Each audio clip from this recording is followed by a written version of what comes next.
இந்தியாவில் இருந்து பாகிஸ்தான் பிரிவினையைத் தொடர்ந்து பாகிஸ்தான் மேற்கு கிழக்கு என்று இரண்டு பகுதிகளாக இருந்தது. இதில் கிழக்கு பாகிஸ்தான் தற்போதைய வங்கதேசம். வங்க மொழி பேசும் மக்கள் அதிகளவில் வசிக்கும் கிழக்கு பாகிஸ்தானில் உருது மட்டுமே தேசிய மொழியாக இருந்தது. ஒரே மதத்தினராக இருந்தாலும் மேற்கு பாகிஸ்தானில் அதிகம் பேசப்படும் உருது மொழியானது கிழக்கு பாகிஸ்தானில் திணிக்கப்படுவதை மக்கள் ஏற்கவில்லை. இதையடுத்து கிழக்கு பாகிஸ்தானில் தேசிய மொழியாக வங்க மொழியே வேண்டும் என்று 1952ஆம் ஆண்டு பிப்ரவரி 21ஆம் தேதி வங்க மொழி இயக்கம் உருவானது. இதையடுத்து வங்க மொழி இயக்கத்தை சார்ந்த மாணவர்கள் அரசியல் தலைவர்கள் உள்ளிட்ட பல்வேறு தரப்பினரும் தொடர் போராட்டத்தில் ஈடுபட்டனர். காவல்துறையின் நடவடிக்கையால் மாணவர்கள் 4 பேர் உயிரிழந்தனர். போராட்டம் தீவிரமாக பரவியது.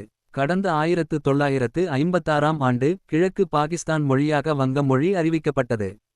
இதையடுத்து டாக்காவில் நடைபெற்ற போராட்டத்தில் உயிரிழந்தவர்களின் நினைவாக ஆண்டுதோறும் பிப்ரவரி 21ஆம் தேதியை உலக தாய்மொழிகள் தினமாக கடைபிடிக்க வேண்டும் என்கிற தீர்மானத்தை வங்கதேச அறிஞர் ரபீக்குல் இஸ்லாம் 1998ஆம் ஆண்டு யுனெஸ்கோவில் முன்மொழிந்தார்.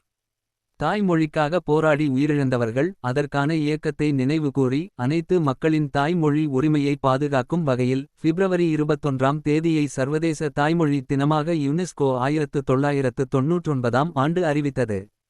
இதையடுத்து 2000ஆம் ஆண்டிலிருந்து பிப்ரவரி 21ஆம் தேதி உலக தாய்மொழிகள் தினமாக கொண்டாடப்படுகிறது.